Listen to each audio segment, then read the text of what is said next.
Good evening student. देखिए, हम बात करते हैं आज प्रोबेबिलिटी की।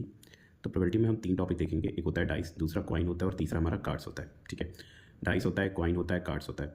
तो मोस्टली जो क्वेश्चन प्रोबेबिलिटी के आपसे पूछे जाते हैं वो इन्हीं 3 क्वेश्चन पे बेसिस पे होते हैं। ठीक है, तो आपको कुछ बातें यहाँ पे याद रखनी है, जैसे कि डाइस के केस में क्या होता है, 6 की पावर n होता है।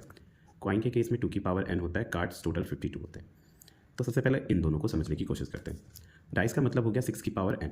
अगर आपके पास नंबर ऑफ डाइस कितना है 1, तो इसका मतलब हो गया 6 की पावर 1, मतलब टोटल आउटकम 6।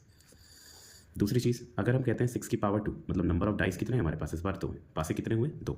अगर 2 पासे हैं तो टोटल आउटकम्स के लिए हम लिखेंगे 6 की पावर 2, जिसका मतलब होता है 6 इंटू 6, जो कि होता है 36। तीसरी चीज़, अगर हम कहते हैं 3 पासे हमारे पास हैं तो 3 पासों के लिए जाएगा 6 की पावर 3। इसका मतलब हो गया 6 इंटू 6 इंटू 6, जो कि होता कितना है 216। तो आपको टोटल यहाँ पे ये समझ में आया कि अगर हमारे पास एक पासा होगा तो टोटल आउटकम कितने होंगे 6। अगर 2 पासे होंगे तो हमारे पास आउटकम 36 होगा, और 3 पासे होंगे तो टोटल आउटकम 216 होगा। अब सेम हम अगर कॉइन की बात करते हैं तो कॉइन के लिए आप यहाँ पे ये देखिए 2 की पावर n होता है। नंबर ऑफ कॉइन 1, तो टोटल आउटकम 2 की पावर 1, मतलब 2 चीज़ें आएंगी। अगर मैंने कहा नंबर ऑफ कॉइन्स 2 है, let's suppose number of coins how many 2। अगर 2 होंगे then you can write 2 raise to power 2, that means 2 into 2। अगर 2 पासे होंगे तो 2 की पावर 2 होगी, 2 इंटू 2 मतलब टोटल आउटकम कितना हो गया 4। इमेजिन करिए अगर हमारे पास 3 कॉइन हुए तो आप कहेंगे सर 2 की power 3, that means 2 into 2 into 2, total outcomes 8। तो इस तरीके से मोस्टली 3 तक ही पूछता है। अगर मैं कहूँ 4 कॉइन्स हो गया तो बहुत ईजी है सर, 2 की पावर 4 हो जाएगा, that means 2 into 2 into 2 into 2, that means total 16। अगर एक सिक्का होगा तो 2 चीज़ें आएंगी। अगर 2 सिक्के होंगे तो टोटल 4 आएगा, 3 होंगे तो 8 आएगा, 4 होंगे तो 16 आएगा। तो ये आपको कॉइन से रिलेटेड समझ में आया, ये डाइस से रिलेटेड समझ में आया। ठीक है, अभी थोड़ा सा यहाँ पे देखते हैं। जैसे सबसे पहले मैंने लिखा हुआ है dice 6 raise to power n। अगर एक पासा होगा तो 6 की पावर 1, टोटल 6। 2 होंगे तो 6 की पावर 2, टोटल 36। अगर 3 पासे होंगे 6 रेज टू पावर 3, 216। तो ये डाइस का हो गया। सेकंड पे आइए कॉइन की बात करें। कॉइन के लिए 2 रेज टू पावर n है। अगर एक सिक्का होगा तो 2 चीज़ें आएंगी, हेड या टेल। 2 सिक्के होंगे तो 4 आएगा, 3 सिक्के होंगे तो 8 आएगा। ठीक है, तो अभी डाइस एंड कॉइन को समझने की कोशिश करते हैं। ओके बेटा, तो अभी हम कॉइन एंड डाइस से रिलेटेड क्वेश्चंस देखते हैं। ठीक है, तो अगर हमारे पास टोटल एक पासा है तो टोटल चीज़ें आ सकती हैं 6। 6 की पावर 1 मीन 6। ठीक है ना, 6 की पावर 1 दैट मीन 6। 1 2 3 4 5 6 इतनी चीज़ें आएंगी। मैंने कहा अगर मेरे पास 2 पासे हैं तो 2 पासे के लिए आप याद रखोगे 6 की पावर n होता है, दैट मीन 6 की पावर 2, दैट मीन 6 इंटू 6 236। तो 6 इंटू 6 हो जाएगा 36 आया। ठीक, अब ये होता है टोटल आउटकम कब, जब आपके पास 2 पासे होंगे। ठीक है ना, लूडो खेल तो वो वाला। अगर आपके पास 2 होगा तब इतनी चीज़ें आएंगी। इसको बनाने का जो पैटर्न है बहुत ईजी होता है। सबसे पहले 1 की पूरी रो लिख दी मैंने, 2 का रख दिया, 3 का रख दिया, 4 का रख दिया, 5 का रख दिया, 6 का रख दिया। ओके, फिर यहाँ से 1 2 6 नंबर लिख दिए, 1 2 3 4 5 6, 1 2 3 4 5 6, 1 2 3 4 5 6, 1 2 3 4 5 6, 1 2 3 4 5 6, 1 2 3 4 5 6। तो ये बहुत ही ईजी होता है। अब हम डाइस से रिलेटेड कुछ क्वेश्चंस को देखते हैं। ठीक है ना, डाइस से रिलेटेड हम क्वेश्चंस करेंगे। आप देखिए एग्जाम्पल के तौर पे, जैसे कि हमने सबसे पहले ये लिखा है a dice thrown. A dice thrown मतलब पासा आपके पास एक है। आपको भी पता है अगर हमारे पास सिंगल डाई होगी, अगर हमारे पास सिंगल डाइस है, ठीक है, अगर हमारे पास एक पासा है तो या तो 1 आएगा, या 2 आएगा, या 3 आएगा, या 4 आएगा, या 5 आएगा, या 6 आएगा। इतनी चीज़ें आ सकती हैं। ठीक है, अगर हमारे पास एक पासा हुआ। अब क्वेश्चन सॉल्व करने की कोशिश करते हैं। जैसे यहाँ पे लिखा है एन इवन प्राइम नंबर। क्या लिखा हुआ है, एन इवन प्राइम नंबर। तो देखिए आपको बता दूँ, जैसे 2 हमारा इवन नंबर भी होता है और 2 हमारा प्राइम नंबर भी है। सबसे स्मॉलेस्ट प्राइम नंबर कौन सा है, 2 है। तो इवन प्राइम यही है सिर्फ हमारे पास 2।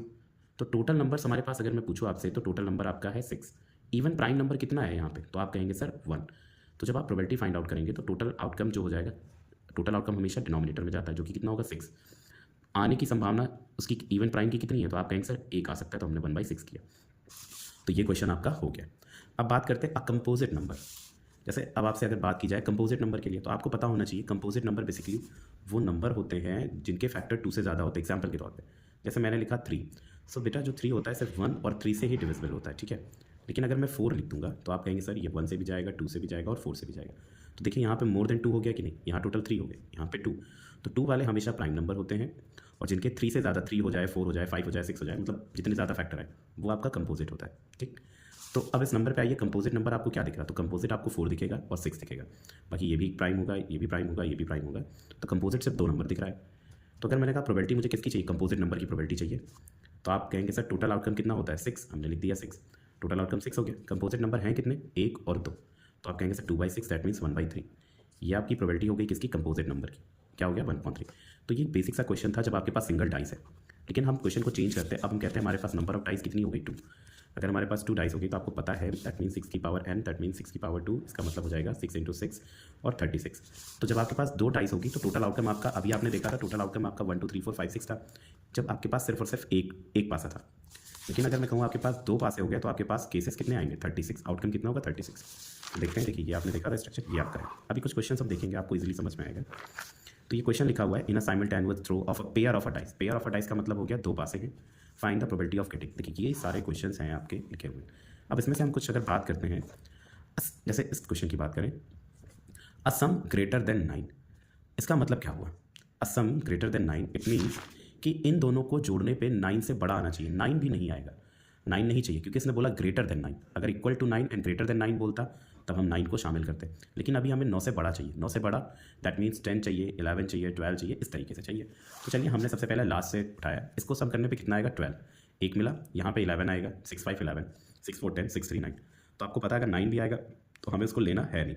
तो यहाँ पे टोटल कितनी चीज़ें आपको मिली जिनका सम 9 से बड़ा होगा? तो आप कहेंगे सर 1 2 3, 3 बातें मिल गई, ठीक। यहाँ पे आइए 11 हो गया, ये 10 हो गया, तो यहाँ पे 2 चीज़ें आपको ऐसी मिली जिनका सम 9 से ज़्यादा है, ठीक है। इसको फिर से समझिए, इन दोनों को जोड़ने पे 9 से ज़्यादा आना चाहिए। तो मैंने जोड़ा 10 आया, 9 से ज़्यादा 9 भी आएगा तब भी नहीं लेंगे। जैसे इसको ऐड करने पे 9 आया, लेकिन हम इसको इंक्लूड नहीं करेंगे। तो यहाँ पे 6 4 10, 6 5 11, 6 6 12, 3 नंबर यहाँ पे मिलते हैं, 5 5 10, 6 5 11, 2 नंबर यहाँ पे मिलते हैं। तो ये कितना हो गया? 3 2 5। यहाँ पे देखिए 6 4 10, 9 वाला ले नहीं सकते, तो और यहाँ पे ऐसा कोई नंबर नहीं है, और यहाँ पे भी और यहाँ पे भी, जिनको जोड़ने पे हमारे पास कितना है? 9 से ज़्यादा। तो हमने कहा एक नंबर ये लिया, 6 4 10, 2 और 3, 3 2 5 1 6। इस क्वेश्चन को जब सॉल्व करेंगे, अ सम ग्रेटर देन 9, तो आपको भी मालूम है कि टोटल आउटकम कितना होगा? तो टोटल आउटकम तो 36 होगा, लेकिन पॉसिबल केसेस कितने हैं? तो केसेस में आप बोलेंगे सर 9 से बड़े सिर्फ 6 ऐसे 6 ब्लॉक्स हैं जिनमें 9 से बड़ा आएगा। 6 ब्लॉक्स कौन से हैं? 1 2 3 4 5 6। तो इतने ही 6 ही नंबर हुए ना जिनका सम करने पे कितना आएगा? 9 से ज़्यादा। तो आप कहेंगे सर इसका जो प्रोबेबिलिटी होगी वो उसका आंसर होगा क्या? उसका आंसर होगा 6/36, जिसका मतलब 1/6 ये हो गया आंसर। आई होप थोड़ा सा आया होगा। अभी एक और एग्जाम्पल देखेंगे, आपको अच्छे से आएगा। देखिए लिखा क्या है, 2 will come up at least once. कम से कम एक बार 2 आया। अगर आप इस क्वेश्चन को देखिए, क्या बोला गया? 2 will come up at least once, कम से कम एक बार 2 आया हो। कम से कम एक बार, अगर कम से कम एक बार बोला है तो एक बार भी चलेगा और 2 बार भी चलेगा। 2 दोनों पे भी हो सकता है, 2 एक पे, लेकिन 2 जिसमें 2 नहीं होगा, 2 नहीं आएगा, उसको आप काउंट नहीं करेंगे। तो बोला गया है 2 will come up at least once, कम से कम एक बार आया हो। हमने चलिए यहाँ पे चेक किया, तो हमने कहा देखिए 2 दोनों में से किसी एक पे आया है, मतलब 0 नहीं चलेगा। एक बार 2 आया तब भी चलेगा, दोनों पे 2 है तब भी चलेगा। तो यहाँ पे सिर्फ एक ऐसा नंबर ये है जिसमें 2 आया है, तो मैंने इसको इंक्लूड किया। यहाँ पे सारे नंबर हैं जिसमें 2 आया है, तो यहाँ पे 1 आया, वो एक नंबर आया, यहाँ पे 6 नंबर हो गए। यहाँ पे देखिए 2 कहीं दिख रहा है? आपने कहा सर यस, यहाँ पे 1 आया, यहाँ पे 2 सर, यहाँ पे भी 2 आएगा और यहाँ पे भी 2 आएगा। तो आपने देख लिया कि दोनों में से किसी एक या दोनों पे 2 चाहिए।